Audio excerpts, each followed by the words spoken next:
Hi everyone, welcome back di Bitcoin Roadmap. So, untuk update Bitcoin hari ini kita akan bahas dari sisi roadmap, artinya lebih ke arah untuk mid-term ke long term.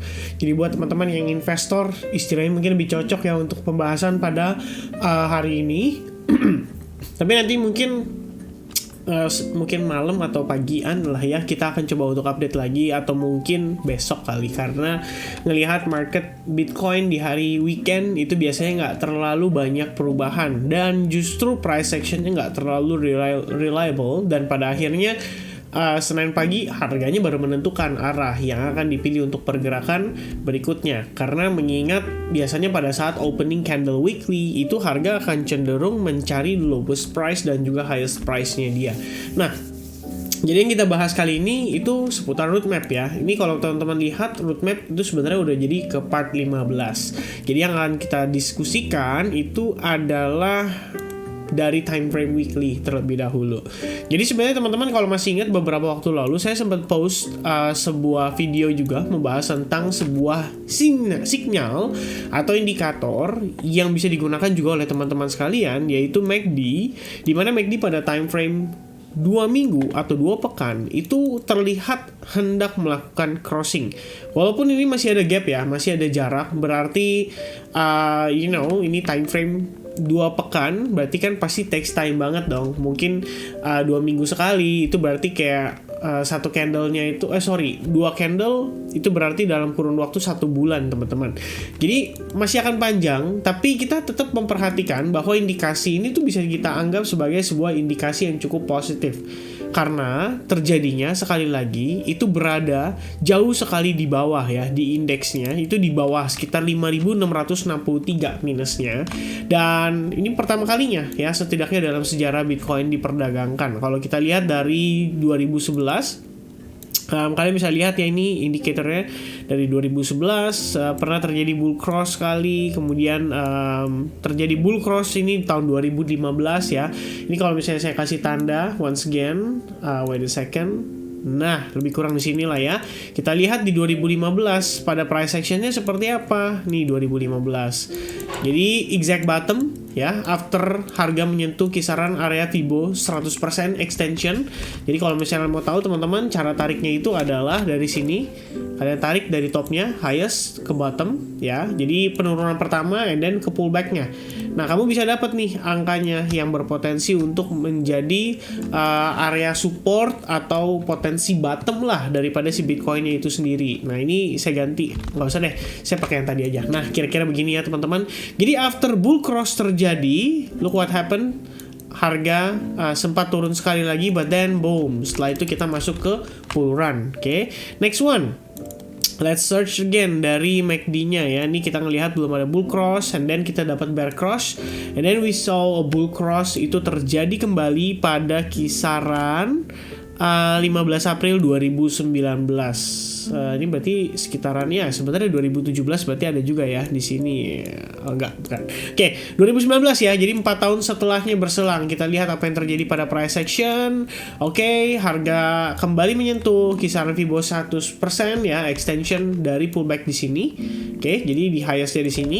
Kamu bisa lihat harga kemudian cenderung naik. But then terjadi efek Black Swan ya di 2020 Februari. Tapi kalau kita perhatikan lagi apa yang ditunjukkan pada si MACD-nya, di sini terjadi bull cross kembali. Ya, jadi kalau kalian perhatikan di sini bear cross and then terjadi bull cross kembali. Jadi setelah bull cross di 2020 ini kita masuk ke bull run ya di tahun 2020-2021. Nah, pertanyaannya adalah kapan kira-kira MACD kali ini itu akan terjadi bull cross ya, dan apakah bull cross ini akan memberikan kita semacam bull run kembali seperti yang sebelum-sebelumnya, atau hanya sekedar relief rally seperti yang terjadi pada April 2019 ya. Ini kita bisa kondisikan sebagai relief rally ya, karena setelah bull cross yang kedua kita baru ngelihat harganya cenderung naik. Oke. Nah, itu adalah satu sign yang saat ini saya personally sedang perhatikan kalau misalkan berbicara untuk jangka panjang. Nah, kalau misalnya kita hilangkan dulu si MACD-nya, saya bawa teman-teman ke price action. Jadi sebetulnya dengan melihat MACD tadi yang baru mau bull cross tapi belum bull cross, itu berarti kita berbicara masih ada possibility untuk harga Bitcoin itu bisa slightly mungkin lebih rendah daripada ekspektasi kita. Dan apabila itu terjadi, saya pikir potential target yang bisa direvisit oleh si Bitcoin itu masih sama, yaitu di angka $13.843. Nah, kenapa nggak sampai $10.000? Padahal kalau teman-teman perhatikan, ini kan $10.000 terdapat area demand ya, kita bisa bilang ya, seperti ini. Oke, karena terakhir kali kita nyentuh harga itu tuh kita udah nggak pernah balik lagi sampai sekarang ya. Sampai sekarang pun kita masih belum balik ke harga itu. Jadi, apakah demand yang tersisa yang di kisaran $10.000 sampai $12.000 inilah justru yang akan menjadi area bottom kita, atau harga akan sebatas sejauh-jauhnya sebatas kisaran area 13.850 based on highest point pada 2019, atau bahkan lebih di atasnya, yaitu Fibo 1618 $14.857. Karena kalau misalnya kita lihat guys, this is for the first time ya di Bitcoin history, dimana kita pernah menembus di bawah Fibo 100%, itu 1-2 kali, itu pun cuma ngebentuk tail candle. And then sekitaran 2018 ya, ini close candle di bawah Fibo 100%, but then dia recovery. Nah, after that kita ngelihat for the first time in history of Bitcoin kita nyentuh kisaran Fibo 1272-nya after terjadi proses ini ya. Jadi dia begitu dump and then pullback, kita ngukur ternyata 1272. Nah, kali ini apakah for the first time in history of Bitcoin kita akan terkoreksi sampai sejauh-jauhnya di Fibo 1618-nya? By the way, buat teman-teman yang curious gimana cara tariknya, kalian tarik dari drop pertama di sini and then kalian tarik ke pullback-nya, dan kalian dapat rangkaian angka Fibonacci ini ya, dari 100%, 1272 sampai 1618. Itu untuk Fibo extension. Dan dengan demikian, inilah ya yang saat ini kita sedang perhatikan, apakah proses koreksi Bitcoin secara major itu akan berakhir pada wave 4 ini, dan akhirnya kita kembali melihat Bitcoin rally ya. Nah, ini sebenarnya ada satu yang menarik ya. Saya lupa kalau nggak salah beberapa waktu lalu dia sempat bilangin ke saya kalau ternyata Bitcoin Rainbow Chart itu katanya ditambahin ya angkanya, bukan ditambahin angkanya, ditambahin warnanya. Saya nggak memperhatikan terus terang, tapi yang pasti adalah kalau misalnya oke lah teman-teman buat yang percaya dengan Rainbow Chart ini, kita bisa lihat kok harga sebenarnya sudah memasuki fire sale, dan saya juga setuju sih memang kalau kita melihat secara bigger picture ya. Nanti akan saya jelaskan kenapa demikian.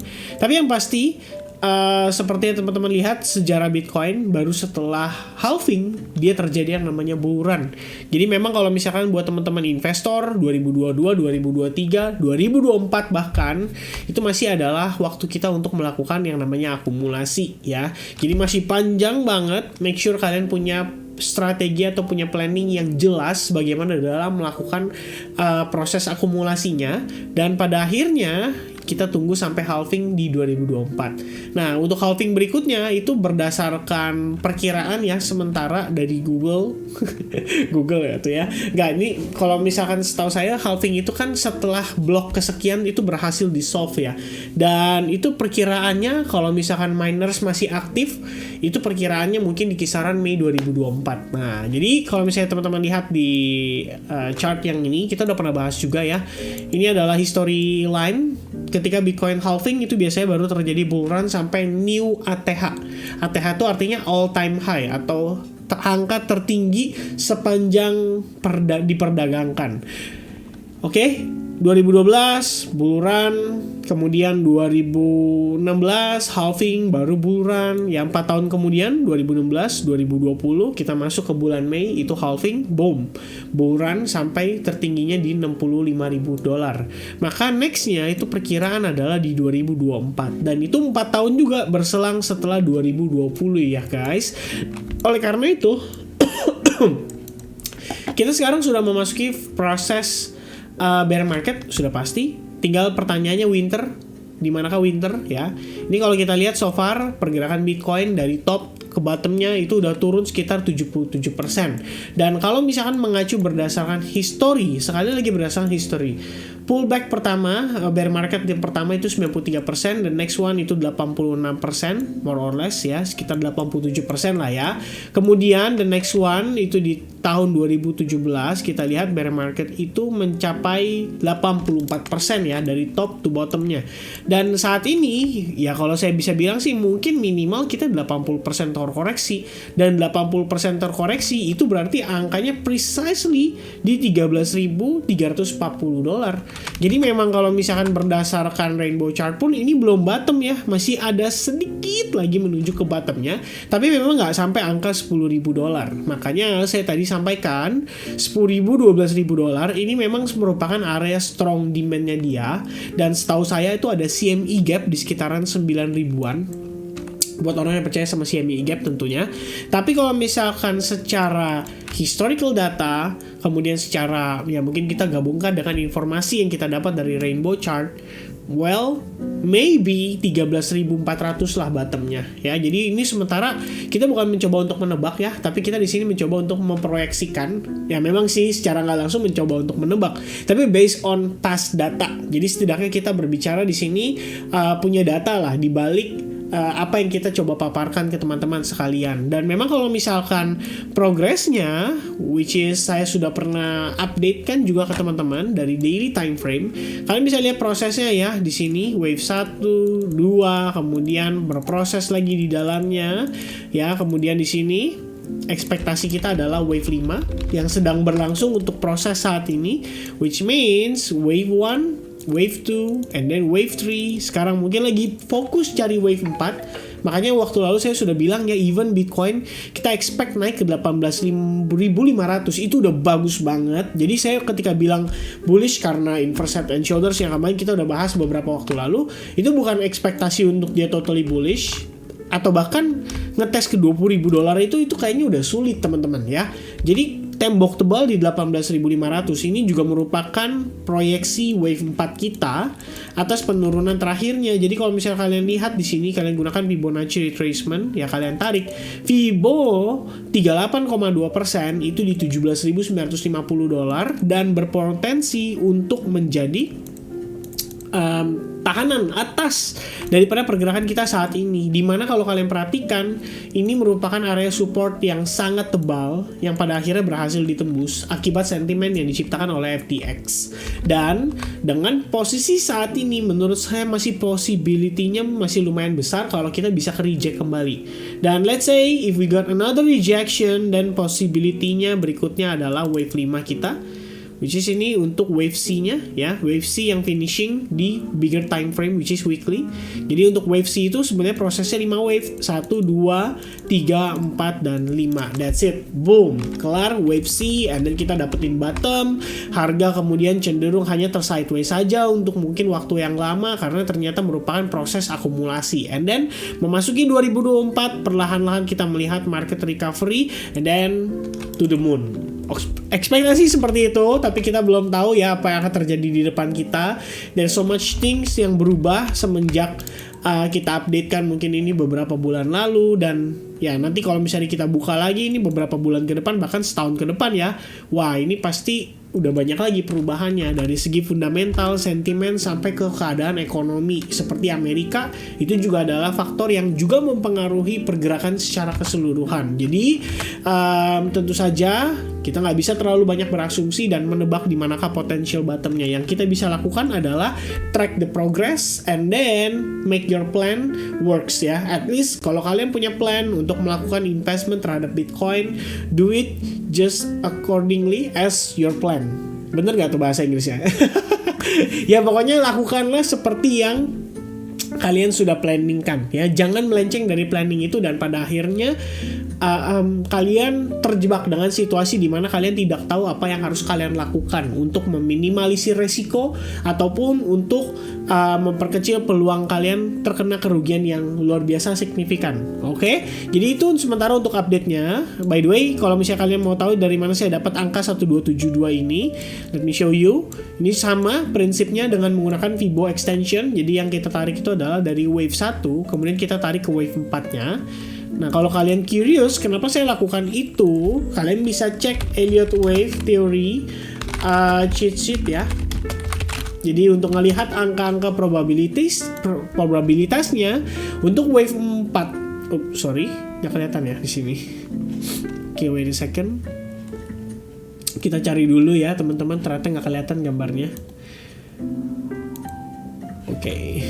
We have some slightly problem with the connection, but yeah, pada intinya kalau misalnya kalian lihat di sini, ini ya wave 5 itu adalah price extension daripada wave 1. Jadi dari wave 5 pertanyaannya mulainya dari mana ya? Dari wave 4 dong. Kan 1, 2, 3, 4 dan kemudian 5. Nah, wave 5 itu kita ukur berdasarkan panjangnya wave 1.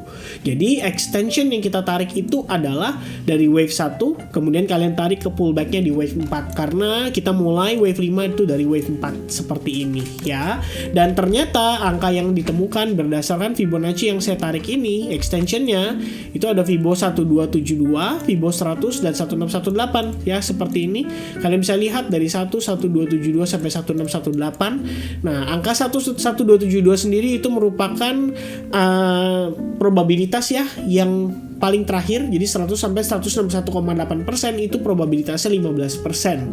So, apakah wave 5-nya kita akan sampai 13.400?